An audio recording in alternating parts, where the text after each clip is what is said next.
Good evening.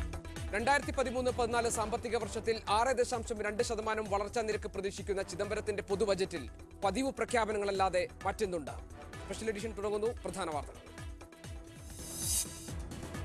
സാമൂഹിക ക്ഷേമ പദ്ധതികൾക്കും അടിസ്ഥാന സൗകര്യ വികസനത്തിനും ഊന്നൽ നൽകി UPA സർക്കാരിന്റെ പൊതു ബജറ്റ്. സ്ത്രീകളുടെയും കുട്ടികളുടെയും യുവാക്കളുടെയും ക്ഷേമത്തിനായി പ്രത്യേക പദ്ധതികൾ.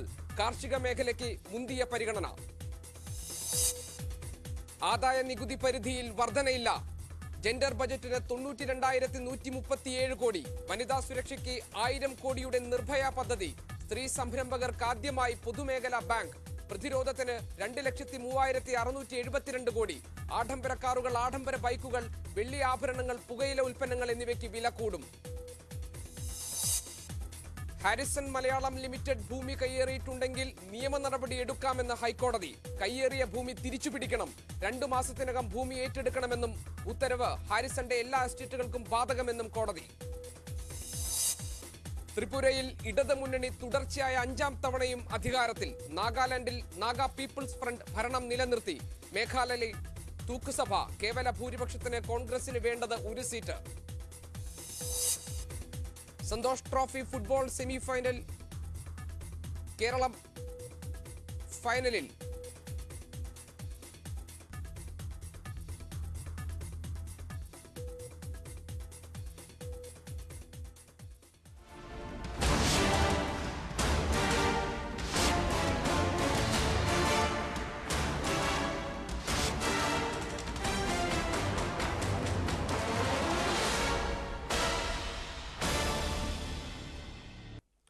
ഈ വർഷത്തെ ബജറ്റ് സ്ത്രീകൾക്കും യുവാക്കൾക്കും പിന്നാക്ക വിഭാഗങ്ങൾക്കും വേണ്ടിയുള്ള ക്ഷേമ പദ്ധതികൾക്ക് ഊന്നൽ നൽകുന്നു. ഇതിനുവേണ്ടിയുള്ള നിരവധി നിർദ്ദേശങ്ങളാണ് ബജറ്റിൽ ഉൾപ്പെടുത്തിയത്. രാജ്യത്ത് ആദ്യമായി വനിതാ ബാങ്ക്. പ്രാരംഭ മൂലധനം 1000 കോടി രൂപ.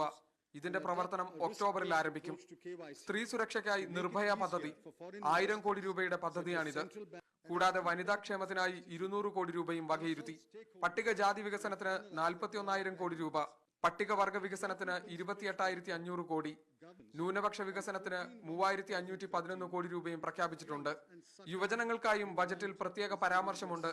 നാഷണൽ സ്കിൽ ഡെവലപ്മെന്റ് കോർപ്പറേഷൻ മുഖേന പല മേഖലകളിൽ വിദഗ്ധ പരിശീലനം നൽകും. പരിശീലനത്തിന് ശേഷം നടത്തുന്ന പരീക്ഷയിൽ വിജയിക്കുന്നവർക്ക് 10,000 രൂപ ലഭിക്കും.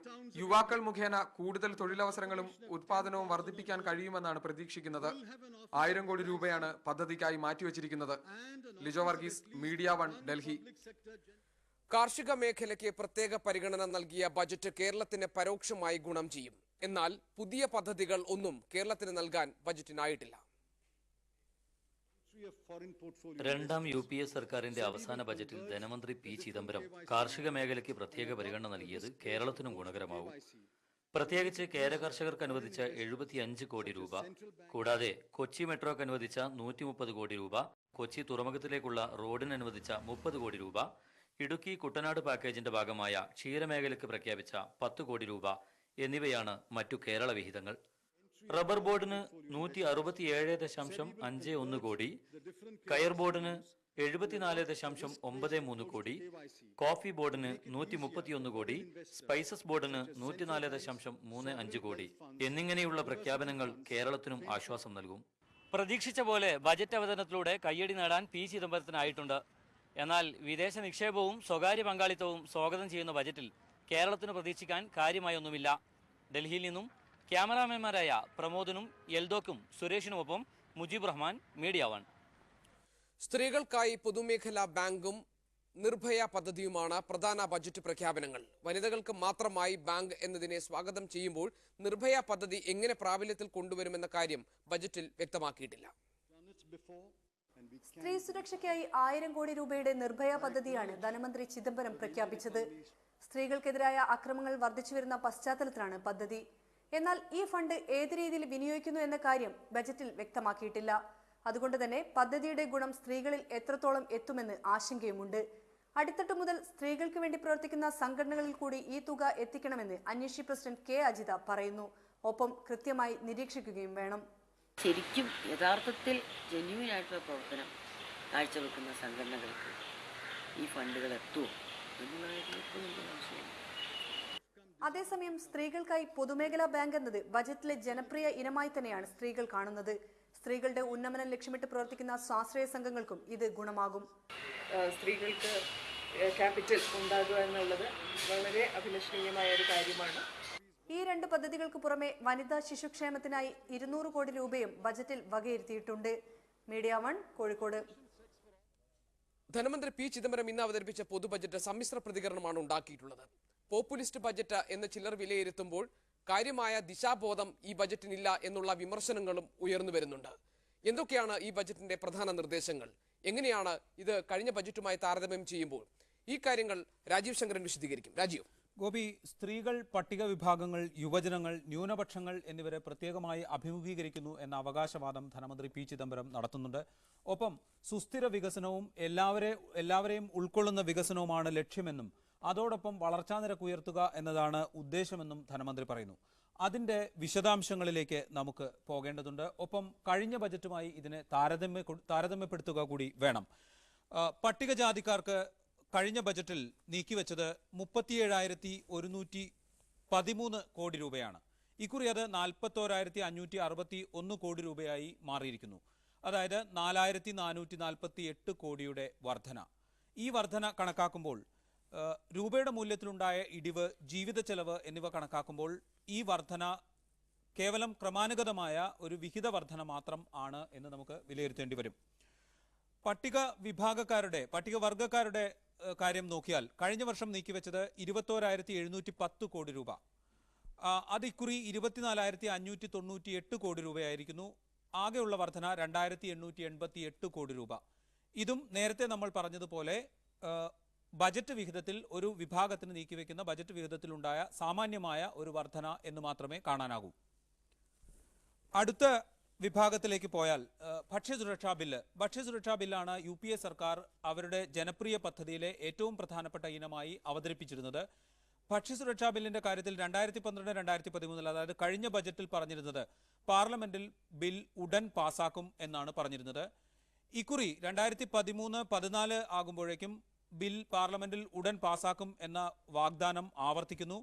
ഇതിനായി നീക്കിവെക്കുന്നത് 10,000 കോടി രൂപയാണ്. പക്ഷേ ധനമന്ത്രി വിശദീകരിക്കുന്നു, കഴിഞ്ഞ ബജറ്റിൽ സബ്സിഡിക്കായി അനുവദിച്ച 60,572 കോടിക്കൊപ്പം അതിനു പുറമെയാണ് 10,000 കോടി രൂപ നീക്കിവെക്കുന്നത് എന്ന് ധനമന്ത്രി പി ചിദംബരം വിശദീകരിക്കുന്നുണ്ട്.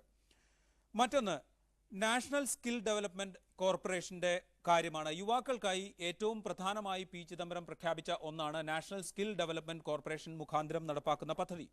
ഈ പദ്ധതി കഴിഞ്ഞ ബജറ്റിൽ ഈ പദ്ധതിയിൽ 1000 കോടി രൂപ നീക്കിവെച്ചിരുന്നു.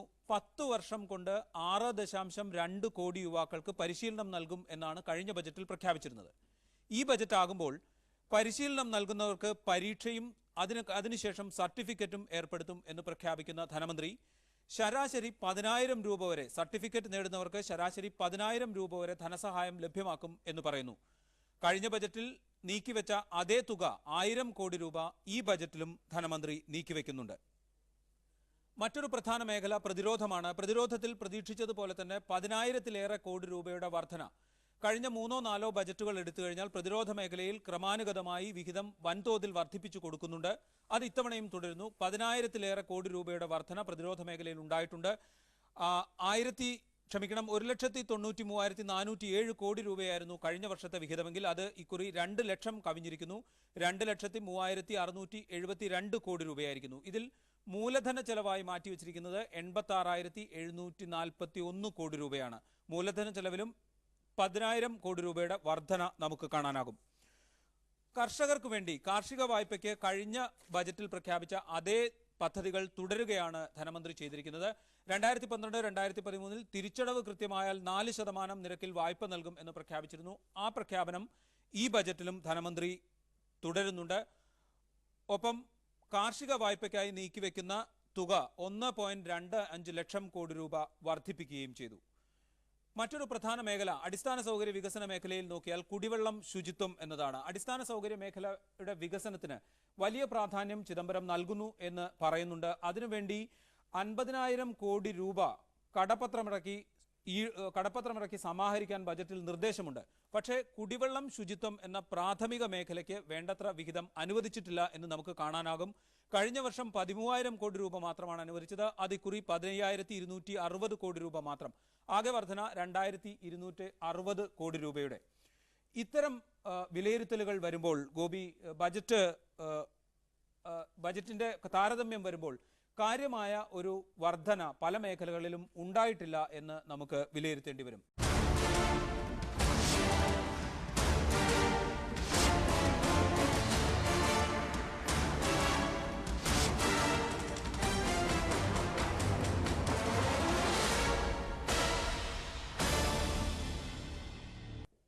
സ്പെഷ്യൽ എഡിഷനിൽ ഈ പ്രത്യേക ബജറ്റ് ചർച്ചയിൽ പങ്കെടുക്കുന്നു Congress MP MI Shanavas, CPM നേതാവും രാജ്യസഭാംഗവും ആസൂത്രണ ബോർഡ് മുൻ അംഗവുമായ CP നാരായണൻ എന്നിവർ ഡൽഹിയിൽ നിന്ന്, കൊച്ചിയിൽ നിന്ന് പ്രമുഖ വ്യവസായി റാഫി മേത്തർ, കോട്ടയത്ത് നിന്ന് ധനകാര്യ വിദഗ്ധൻ ഡോക്ടർ മാത്യു കുര്യൻ എന്നിവർ.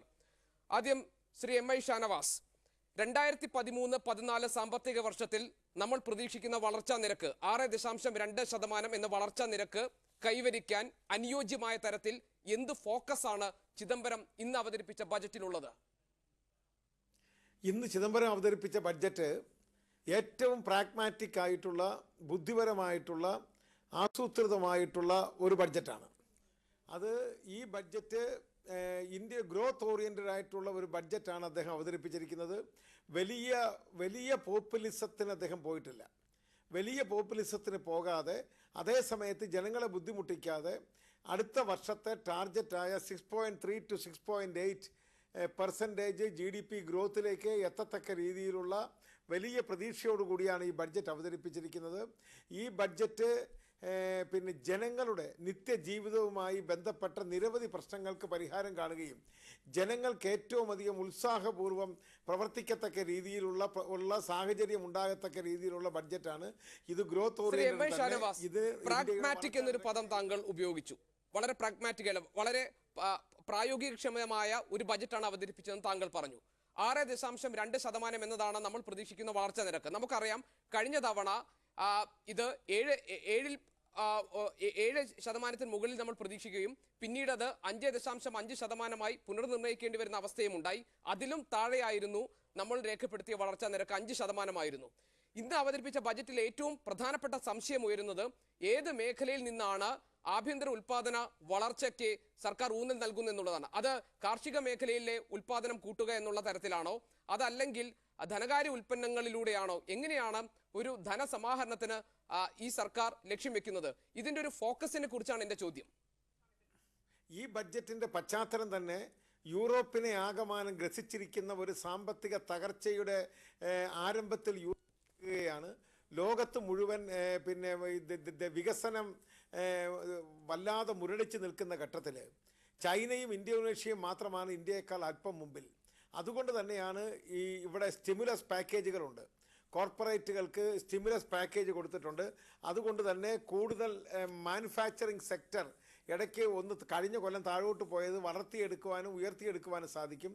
പിന്നെ ഫാർമേഴ്സിന് 7 ലക്ഷം കോടി രൂപയുടെ ഇൻട്രസ്റ്റ് സബ്സിഡിയാണ്, 1.25 ലക്ഷം കോടി കൂടുതലാണ് ഇതിൻ്റെ അകത്ത് പ്രഖ്യാപിച്ചിരിക്കുന്നത്.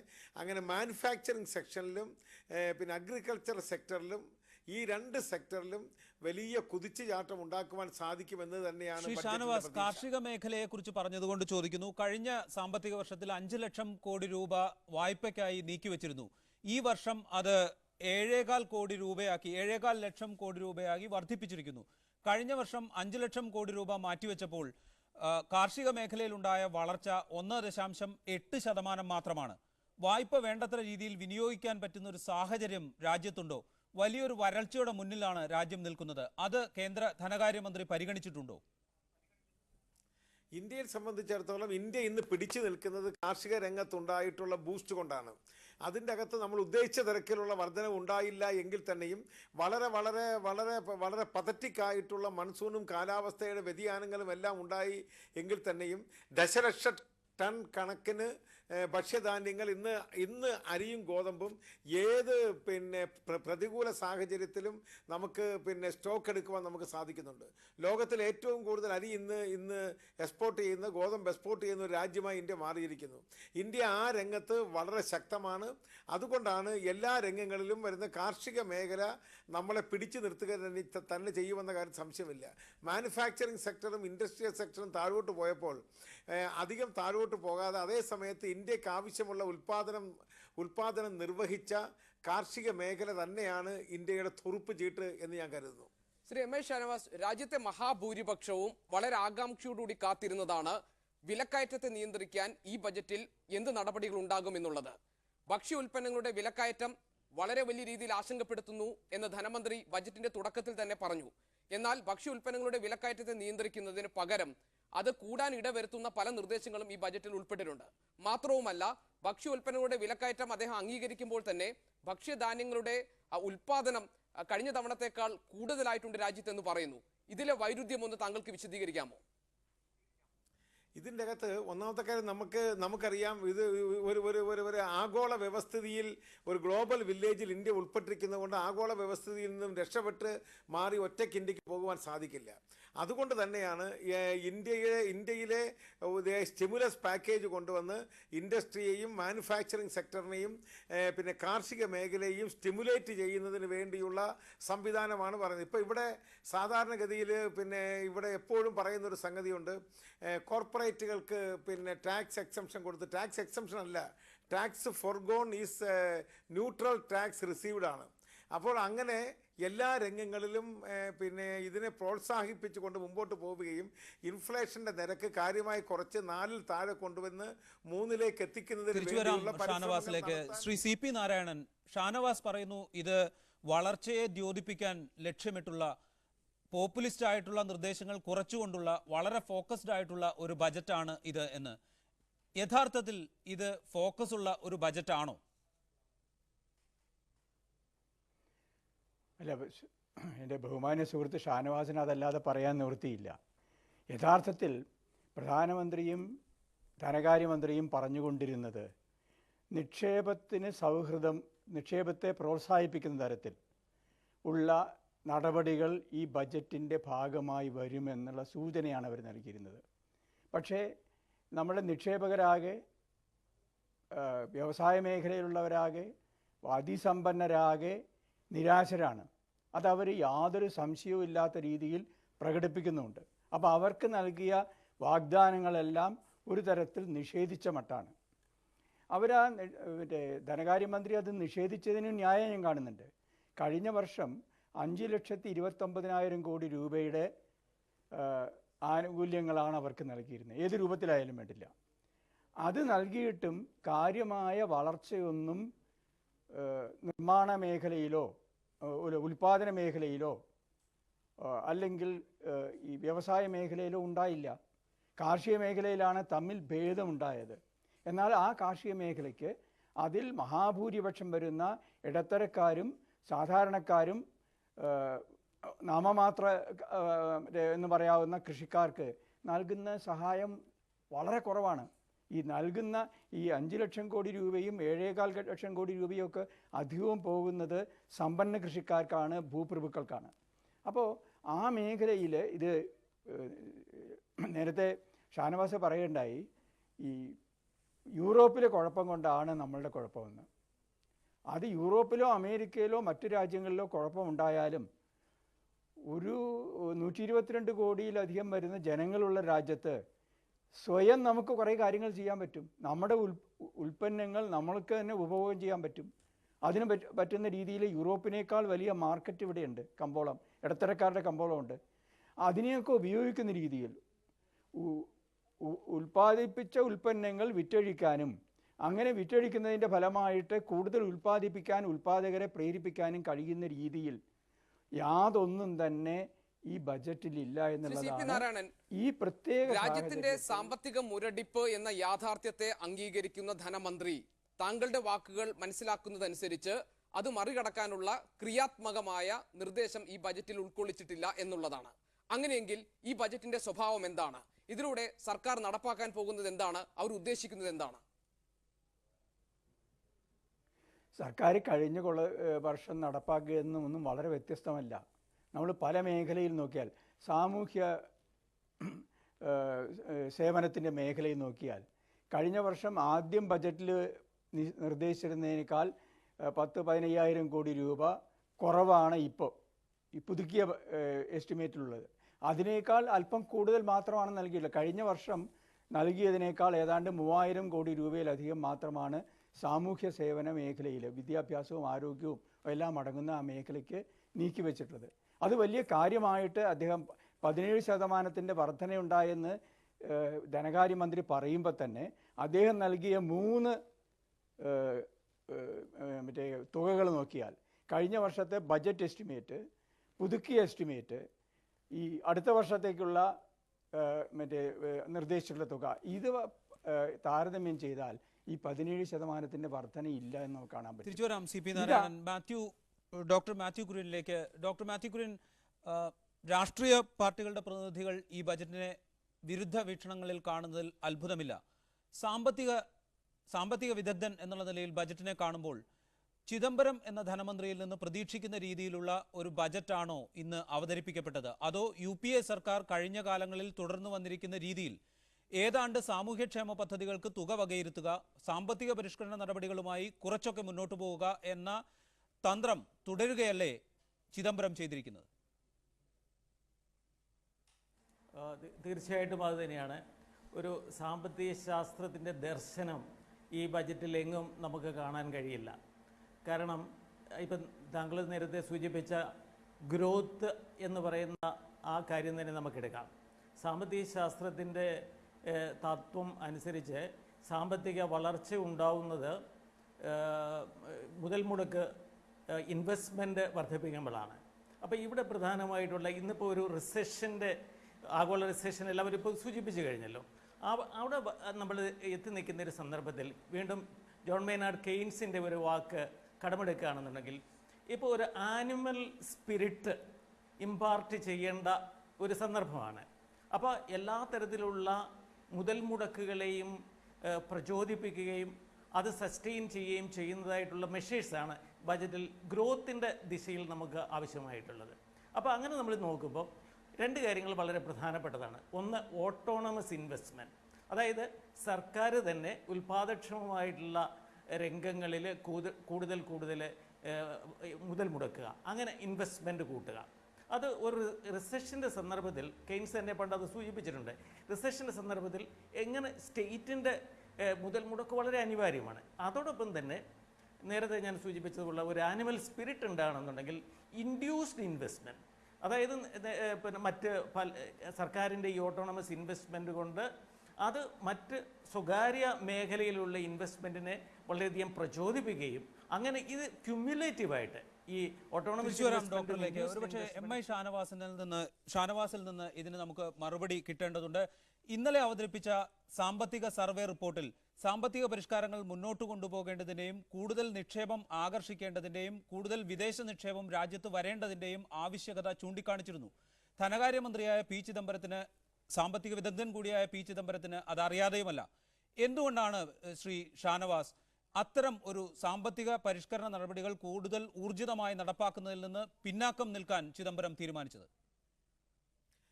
ഇതിനകത്ത് 2 കാര്യമുണ്ട്. ഒന്ന്, ഇപ്പോൾ സാമ്പത്തിക പരിഷ്കരണ നടപടികളുമായിട്ട് മുമ്പോട്ട് നീങ്ങിക്കഴിഞ്ഞാൽ അതിനെ വിമർശിക്കുന്ന ഒരു കൂട്ടരുണ്ട്. ഇതൊരു വലിയൊരു ബാലൻസിങ് ആക്റ്റാണ് ശ്രീ ചിദംബരം ചെയ്തത്.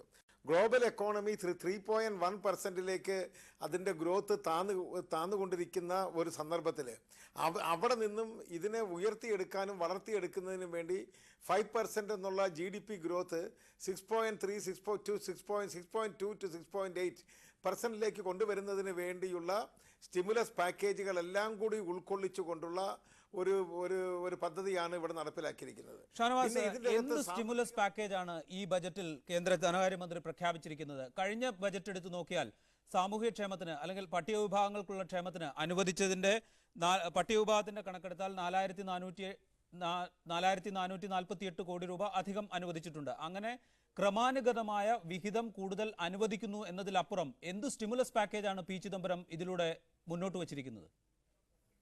സ്റ്റിമുലസ് പാക്കേജ് എന്ന് പറഞ്ഞു കഴിഞ്ഞാൽ കോർപ്പറേറ്റ് ഹൗസുകൾക്ക് മാത്രമല്ല, നമ്മളുടെ ഇതിൻ്റെ അകത്ത് ടാക്സ് ഫോർഗോൺ എന്ന് പറയുന്ന ഒരു സെക്ഷൻ, അതാണ് ഈ മാർക്സിസ്റ്റ് കമ്മ്യൂണിസ്റ്റ് പാർട്ടിയും ഇടതുപക്ഷങ്ങളും ഞങ്ങൾക്കെതിരായിട്ട് ഉയർത്തിപ്പിടിക്കുന്നത്. 5 ലക്ഷം കോടി രൂപയുടെ എൻ്റെ പ്രിയപ്പെട്ട സുഹൃത്ത് ശ്രീ നാരായണൻ ഇവിടെ സൂചിപ്പിച്ചത്. അത് ടാക്സ് ഫോർഗോൺ എന്ന് പറഞ്ഞു കഴിഞ്ഞാൽ അത് ഈ കോർപ്പറേറ്റ് ഹൗസുകൾക്ക് മാത്രമായിട്ടുള്ളതല്ല. മാസ് കൺസംഷൻ ഗുഡ്സിന് കൊടുക്കുന്ന എക്സംഷൻ 1,92,000 കോടി രൂപ വരും. കസ്റ്റംസ് ഡ്യൂട്ടി ഇളവ് 1,72,000 കോടി രൂപ വരും. സർവീസ് ടാക്സ് കുറയ്ക്കുമ്പോൾ 50,000 കോടി രൂപ വരും. ഇത് ഇന്ത്യയിൽ മുഴുവനുള്ള എല്ലാവരെയും ബാധിക്കുന്ന സംഗതിയാണ്. ഇത് തന്നെ ടാക്സ് ആയിട്ട് മടങ്ങി ഇവിടെ എത്തുകയാണ്. അതുകൊണ്ടാണ് ഇതിനെക്കുറിച്ച് പറയുന്നത് ന്യൂട്രൽ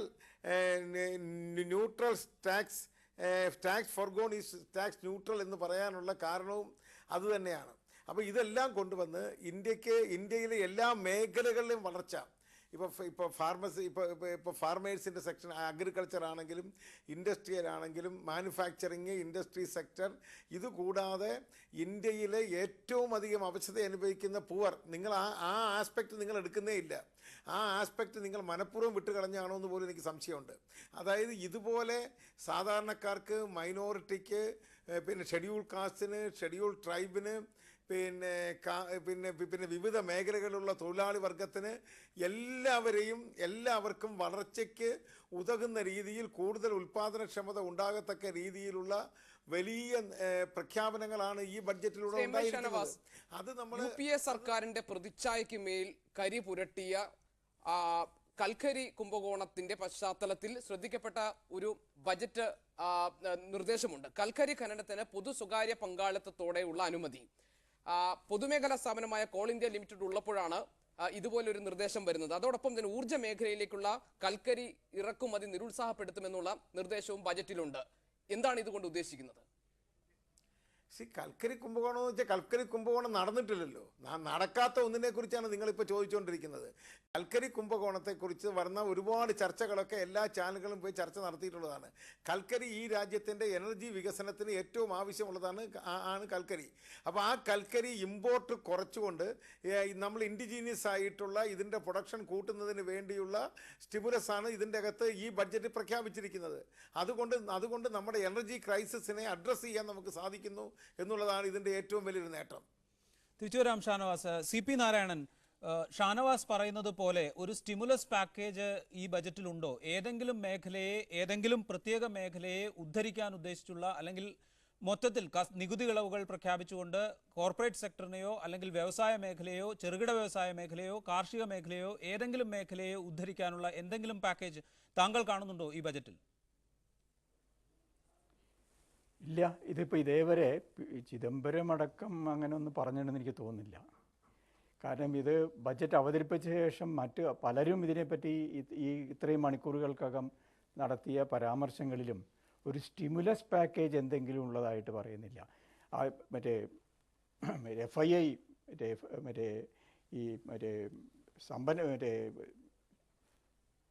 വ്യവസായികളുടെ സംഘടനയൊക്കെ CII മറ്റുമൊക്കെ പറഞ്ഞ് അവരുടെ വക്താക്കളൊക്കെ പറഞ്ഞുകൊണ്ടിരിക്കുന്ന വലിയ പ്രതിഷേധമാണ്.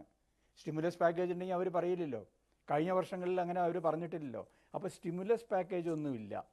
ഇതിൽ നേരത്തെ പറഞ്ഞുകൊണ്ടിരുന്നത് ഈ വിദേശ മൂലധനത്തെ ഇങ്ങോട്ട് ആകർഷിക്കുക, അങ്ങനെ ആകർഷിച്ചുകൊണ്ട് മാത്രമേ നമ്മളുടെ ധനക്കമ്മിയും റവന്യൂ കമ്മിയും കുറയ്ക്കാൻ കഴിയുള്ളൂ എന്ന രീതിയിലുള്ള ഒരു വാദമുഖമാണ് ബജറ്റിൻ്റെ ആദ്യഘട്ടത്തിൽ തന്നെ ശ്രീ ചിദംബരം പറഞ്ഞു വെച്ചത്. പക്ഷേ അങ്ങനെ വിദേശ മൂലധനത്തെ ആകർഷിക്കാൻ കഴിയുന്നില്ല എന്നുള്ളതാണ് കഴിഞ്ഞ 2 വർഷങ്ങളായിട്ട് നാം. തിരിച്ചു വരാം CP നാരായണൻ. ഇപ്പോൾ കൊച്ചിയിൽ നിന്ന് റാഫി മേത്തർ വ്യവസായി ചേരുന്നു. വ്യവസായ മേഖല എങ്ങനെ, പ്രത്യേകിച്ച് കേരളത്തിലെ വ്യവസായ മേഖല എങ്ങനെയാണ് P ചിദംബരത്തിന്റെ പുതിയ ബജറ്റിനെ കാണുന്നത് എന്ന് അദ്ദേഹത്തോട് ചോദിക്കാം. റാഫി മേത്തർ, എന്താണ് റിയൽ എസ്റ്റേറ്റ് മേഖലയ്ക്ക് അല്ലെങ്കിൽ വ്യവസായ മേഖലയ്ക്ക് P ചിദംബരത്തിന്റെ ബജറ്റിൽ നിന്ന് ലഭിച്ചത്? ഈ ബഡ്ജറ്റ് കാലത്ത് പല വിധത്തിൽ ചാനൽ ചർച്ച ചെയ്ത പോലെ ഒരു റിയൽ എസ്റ്റേറ്റ് മേഖല എന്ന് എനിക്ക് പറയാൻ പറ്റില്ല. ഹൗസിംഗിന് വേണ്ടി, കേരളത്തിലെ ഹൗസിംഗിന് വേണ്ടി, അതും എക്കണോമിക്കലി വീക്കർ സെക്ഷൻ ഹൗസിംഗിനും മിഡിൽ ഗ്രൂപ്പ് സെക്ഷനും വേണ്ടി ചിദംബരം വളരെ കരുതലോടുകൂടി വളരെ കെയർഫുള്ളായിട്ട് അത് അഡ്രസ്സ് ചെയ്തിട്ടുണ്ടെന്ന് തന്നെയാണ് എൻ്റെ വിശ്വാസം. അതിൽ കേരളത്തിൻ്റെ ഒരു നീഡാണ് അത്. എന്ന് വെച്ചിട്ടുണ്ടെങ്കിൽ വീക്കർ സെക്ഷൻ, മിഡിൽ ക്ലാസ്സിനുള്ള ഹൗസിംഗ്, ഇറ്റ്സ് എ മൂവ്മെന്റ്. അതിൽ തന്നെ ആരും ചർച്ച ചെയ്യാതെ പോയ വിഷയം 1 lakh crores actually about skill ഡെവലപ്മെന്റ്സിന് വേണ്ടി മാറ്റിവെച്ചിട്ടുണ്ട്. എന്ന് വെച്ചിട്ടുണ്ടെങ്കിൽ ഏകദേശം 10 ലക്ഷം കോടി, 10 കോടി ആളുകൾക്ക്, ജനങ്ങൾക്ക്, കുട്ടികൾക്ക്, അതൊരു 10th സ്റ്റാൻഡേർഡ് തോറ്റതോ ജയിച്ചതോ ഒക്കെ ആയിട്ടുള്ള അൺസ്കിൽ ലേബേഴ്സിന് ഡെവലപ്പ് ചെയ്തിട്ട് വർക്ക് ചെയ്യിക്കേണ്ട ഒരു സിറ്റുവേഷൻ ഇന്ത്യയിൽ ഉണ്ടായിട്ടുണ്ട്. അത് കേരളം പോലത്തെ ഒരു സ്റ്റേറ്റ് അത് വളരെ ഒരു ഓപ്പർച്യൂണിറ്റി ആയിട്ട് ഏറ്റെടുക്കണം. എന്താണെന്ന് വെച്ചാൽ നമ്മൾ മാൻ പവർ എക്സ്പോർട്ടും ഗൾഫിൽ നിന്നും ഒക്കെ ഉള്ള ഒരു വലിയ ഒരു ഇൻകത്തിന് ബെനിഫിറ്റ് ആയതാണ്. എനിക്ക് തോന്നുന്നത് അതിൽ ഒരു വലിയ ഓപ്പർച്യൂണിറ്റി വന്നു, പ്രത്യേകിച്ച് ഓപ്പർച്യൂണിറ്റിയാണ് ചിദംബരം തന്നേക്കുന്നത്. അപ്പോൾ റിയൽ എസ്റ്റേറ്റിലാണെങ്കിലും നാഷണൽ ഹൗസിംഗ് ബാങ്കിന്റെ പുതിയ സർവേ വെച്ച് 8% ഗ്രോത്ത് കാട്ടുന്നുണ്ട്. അപ്പോൾ ഇത് ഒരു ബാലൻസ് ബഡ്ജറ്റാണ്. എന്ന് വെച്ചാൽ ഒരു സൈഡിൽ വീക്കർ സെക്ഷനും ബാക്കിയുള്ളത് ഗ്രോത്തും. അപ്പോൾ വളരെ സൂക്ഷിച്ച് വളരെ കരുതലോടുകൂടിയുള്ള ബഡ്ജറ്റാണ്. ഇൻഡസ്ട്രി നമ്മൾ പോസിറ്റീവായിട്ട് എടുക്കണം. ഒരു budget. Hello doctor Mathew Kurian, തിരിച്ചു വരാം Shri Rafi Methar. Doctor Mathew Kurian, real estate മേഖല ലക്ഷ്യം വെച്ചിട്ടുള്ള ധാരാളം പ്രഖ്യാപനങ്ങൾ, പ്രത്യക്ഷമായും പരോക്ഷമായും ധാരാളം പ്രഖ്യാപനങ്ങൾ ഈ ബജറ്റിൽ ഉണ്ടായിട്ടുണ്ട്. ശരിയായ ദിശയിലുള്ള ഒരു വളർച്ച ഉറപ്പാക്കുന്ന തരത്തിലാണോ ഈ ബജറ്റിലുള്ള ഓരോ ഊന്നലുകളും? അല്ല എന്നുള്ളത് വളരെ വ്യക്തമാണല്ലോ. കേരളത്തിൻ്റെ പശ്ചാത്തലത്തിൽ ഞാൻ 1-2 കാര്യങ്ങൾ പറഞ്ഞുകൊള്ളട്ടെ. കേരളം ഇന്ന് ഭാരതത്തിന് ഏറ്റവും നല്ല സംഭാവന ചെയ്യുന്നത് ഏതിൽ കൂടിയാണ്? കേരളത്തിൻ്റെ കാർഷിക മേഖല പരമ്പരാഗതമായിട്ട് നമുക്കറിയാം, വിദേശ നാണ്യം നേടിത്തരുന്ന അനേക വിളകൾ, നമ്മുടെ കുരുമുളക് തൊട്ട് സുഗന്ധവ്യഞ്ജനങ്ങളെല്ലാം, റബ്ബർ, ഇതെല്ലാം നമുക്ക് ഇന്ത്യക്ക് മൊത്തത്തിലും ഇന്ത്യക്ക് അകത്തെ വ്യവസായവൽക്കരണത്തിനും ഇന്ത്യക്ക് വെളിയിൽ വിദേശ വിനിമയം, ഫോറിൻ എക്സ്ചേഞ്ച് നേടിത്തരുന്നതിനും ഒക്കെ വിലയേറിയ ഒരു സെക്ടറാണ് നമ്മുടെ പ്ലാന്റേഷൻസ്, നമ്മുടെ കാഷ് ക്രോപ്പ് സെക്ടർ. പക്ഷേ ഈ ബജറ്റിൽ അതിൻ്റെ മാർക്കറ്റിങ്, അതിൻ്റെ പ്രോസസ്സിങ്, ഇത്തരം കാര്യങ്ങളും അല്ല അതിൻ്റെ കോസ്റ്റ് ഓഫ് പ്രൊഡക്ഷൻ, ഇതിനെക്കുറിച്ചൊന്നും ഒരു വ്യക്തമായിട്ടുള്ള ഒരു ചിത്രമൊന്നും നമുക്ക് ഈ ബജറ്റിൽ കൂടെ കിട്ടുന്നില്ലെന്നുള്ളതാണ് എൻ്റെ കാഴ്ചപ്പാട്, എൻ്റെ അഭിപ്രായം. കാർഷിക മേഖലയ്ക്ക് കാര്യമായ പരിഗണന നൽകിയിട്ടുണ്ട് എന്ന വിലയിരുത്തൽ ഈ ബജറ്റിനെ കുറിച്ചുണ്ട്. അഗ്രി ബിസിനസ്സുകാരും കർഷകരും കൈകോർത്ത് കാർഷിക മേഖലയിലെ വളർച്ച ഉറപ്പാക്കണമെന്നാണ് ധനമന്ത്രി പറയുന്നത്. ഇതിന്റെ പരോക്ഷമായ അർത്ഥം വിദേശ കുത്തകകളെ കാർഷിക മേഖലയിലേക്ക് ക്ഷണിക്കുക എന്നതല്ലേ? തീർച്ചയായിട്ടും അതാണ്. അപ്പോൾ ഇവിടെ വീണ്ടും നമ്മളൊരു കോളനിവൽക്കരണ കാലത്തേക്ക് തിരിച്ചു പോവുക എന്നുള്ളതാണ്. അതായത് അവർക്ക് വേണ്ടതായിട്ടുള്ള അസംസ്കൃത പദാർത്ഥങ്ങൾ ഉണ്ടാക്കി കൊടുക്കുക, അവരുടെ മാർക്കറ്റായിട്ട് നമ്മൾ മാറുക. അവിടെയാണ് ഞാൻ പറഞ്ഞത് ഒരു വ്യക്തതയില്ലാത്ത ഒരു സ്ഥിതിവിശേഷമുള്ളത്. നമുക്കിവിടെ നേരത്തെ ഇവിടെ പറഞ്ഞ കാര്യത്തോടൊക്കെ എനിക്ക് അത്ര യോജിപ്പില്ല. ഉദാഹരണമായിട്ട് ഇന്ത്യയെ പോലുള്ള ഒരു രാജ്യത്തെ നമുക്ക് ഡിസൈസീവായിട്ടുള്ള, CP നാരായണൻ സാർ പറഞ്ഞതിനോട് ഞാൻ യോജിക്കുകയാണ്, നമുക്ക് ഡിസൈസീവായിട്ടുള്ളൊരു മാർക്കറ്റ് പൊട്ടൻഷ്യലുണ്ട്. അപ്പോൾ ആ ഒരു limited extend of the market എന്ന് പറയുന്ന ആ ഒരു പ്രശ്നം ഇന്ത്യയുടെ ഉള്ളിൽ നമുക്ക് അത്ര ലോകത്തിൽ ഇപ്പം മറ്റു മുതലാളിത്ത രാജ്യങ്ങൾക്കുള്ളതുപോലുള്ളൊരു പ്രശ്നം നമുക്കില്ല. We have A tremendous market potential. അത് ടാപ്പ് ചെയ്യാനുള്ള ഒരു ഉത്സാഹത്തിലാണല്ലോ ഈ വിദേശ മൂലധനങ്ങൾ ഇങ്ങോട്ട് വരുമെന്നും ആ ഒരു പ്രതീക്ഷയൊക്കെ ഉണ്ടാക്കുന്നത്.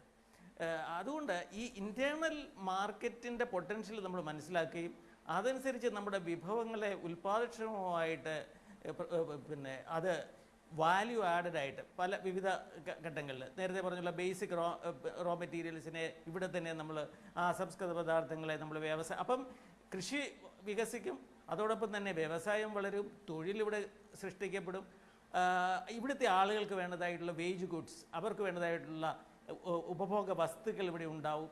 ഇത്തരത്തിലുള്ള ഒരു ലിങ്കേജോട് കൂടിയതായിട്ടുള്ള ഒരു കാഴ്ചപ്പാട്, അത്തരത്തിലുള്ളൊരു ഫ്രെയിം ഈ ബജറ്റില്ല.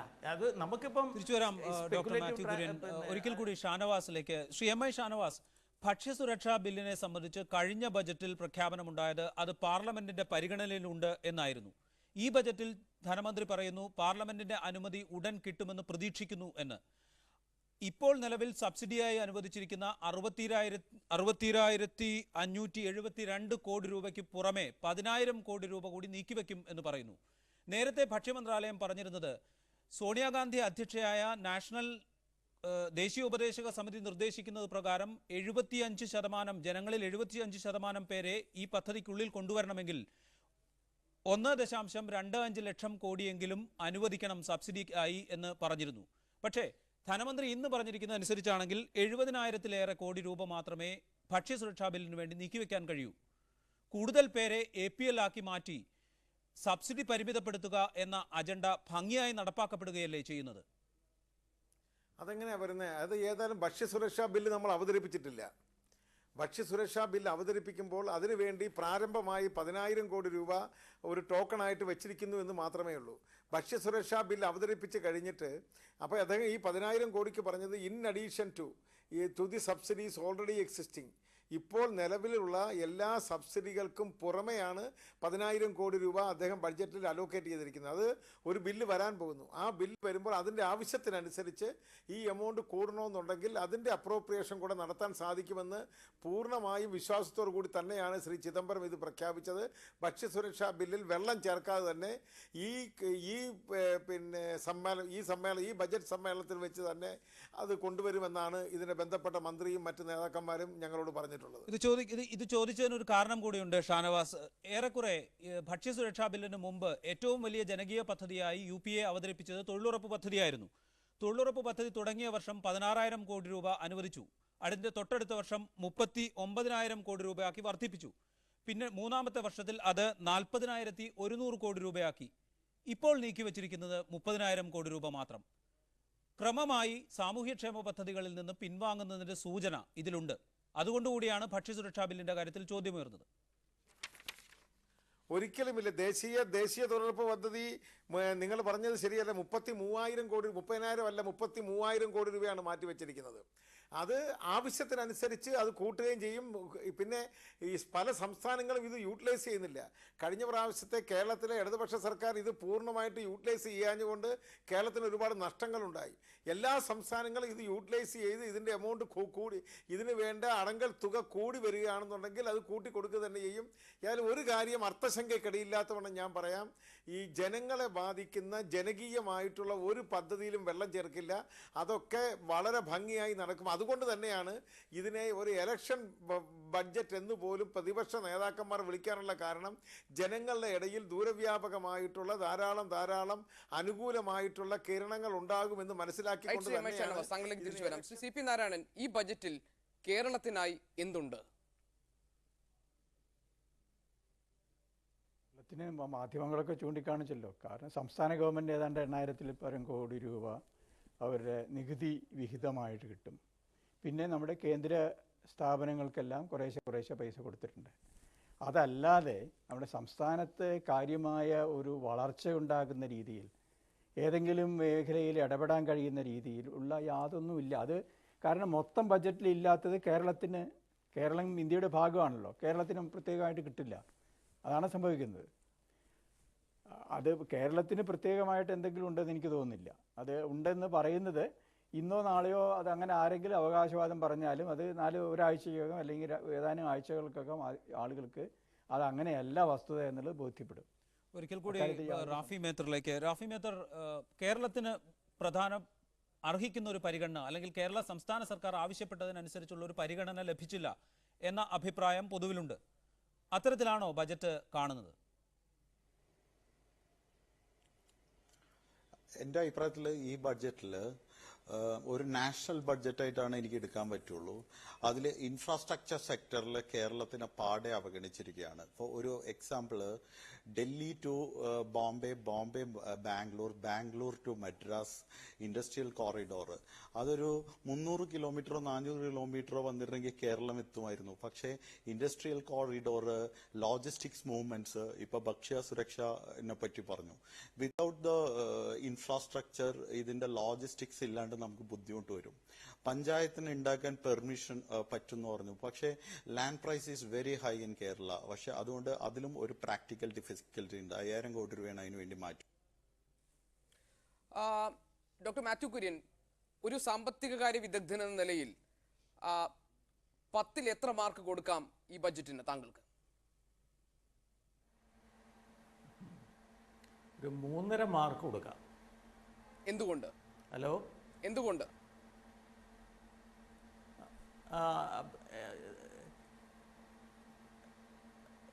ഏറ്റവും പ്രധാനമായിട്ടുള്ള കാര്യം, ഇത് ഒരു നിലവിലുള്ള സംവിധാനത്തെ തുടർന്നുകൊണ്ടിരിക്കുന്നു എന്നുള്ളതല്ലാതെ ഒരു ഇന്നവേറ്റീവായിട്ടുള്ള പരിപാടികളൊന്നും കാര്യമായിട്ട് ഇതിനകത്തില്ല എന്നുള്ളതാണ്. ഏറ്റവും കാതലായിട്ടുള്ള കാര്യം എന്താണെന്ന് വെച്ചാൽ, ഇതിപ്പോൾ നമ്മൾ എല്ലാവരും പറഞ്ഞതുപോലെ ഇതൊരു ക്രിട്ടിക്കൽ പീരീഡാണ്, ഒരു മുഹൂർത്തമാണ്. ഈ സന്ദർഭത്തിൽ നമുക്ക് ഇക്കോണമിയെ അതുപോലെ തന്നെ സമൂഹത്തെ ഒരു പുതിയ ദിശയിലേക്ക് നയിക്കേണ്ടതായിട്ടുള്ള ഏറ്റവും അത്യന്താപേക്ഷിതമായിട്ടുള്ള ഒരു സമയത്തെ ബജറ്റാണ്. ആ നിലയിൽ നമ്മൾ നോക്കുമ്പം എന്താണ് ഇവിടുത്തെ ഇന്ത്യയിലെ സാധാരണക്കാരായിട്ടുള്ള ജനങ്ങൾക്ക്, ഇപ്പോൾ ഉദാഹരണമായിട്ട് പറഞ്ഞാൽ അവരുടെ ഭക്ഷ്യ സുരക്ഷയെ സംബന്ധിച്ചിടത്തോളം ഒരാശാവഹമായിട്ടുള്ളത് എന്താണ്? ഇപ്പം ഫുഡ് ഇൻഫ്ലേഷൻ കാർന്ന് തിന്നുകൊണ്ടിരിക്കുന്ന ഒരു സാഹചര്യത്തിൽ അതിനെ അതിജീവിക്കാനായിട്ട് എന്താണ് ഉള്ളത്? അപ്പോൾ തൊഴിൽ സൃഷ്ടിക്കുന്നതിന് എന്താണ് കൂടുതലായിട്ടുള്ളത്? പിന്നെ ഞാൻ 3.5 മാർക്ക് കൊടുത്തത് എന്താണെന്ന് ചോദിച്ചാൽ, പോപ്പുലിസ്റ്റിക്കായിട്ട് നമുക്ക് തോന്നിപ്പിക്കുന്ന തരത്തിൽ നമ്മുടെ ധനകാര്യമന്ത്രി ആ കാര്യത്തിൽ വിജയിച്ചിട്ടുണ്ട് എന്നാണ് എനിക്ക് തോന്നുന്നത്. ആളുകൾക്ക് പെട്ടെന്ന് മാത്യു കുര്യൻ ഒരിക്കൽ കൂടി CP നാരായണനിലേക്ക്.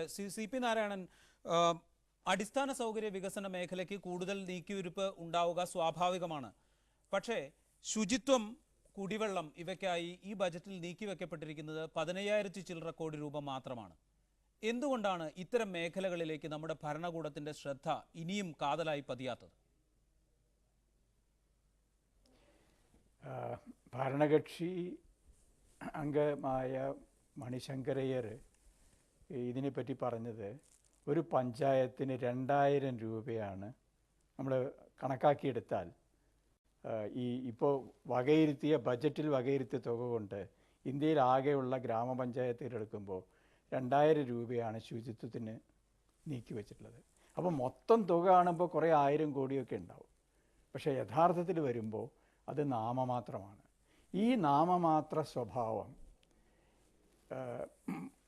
ഉൽപ്പാദന മേഖലയായാലും വേണ്ടില്ല, പശ്ചാത്തല മേഖലയായാലും വേണ്ടില്ല, വ്യവസായ മേഖലയായാലും വേണ്ടില്ല, സേവന മേഖലയായാലും വേണ്ടില്ല, ഇവയിലെല്ലാം ഈ ഒരു സ്വഭാവമുണ്ട്.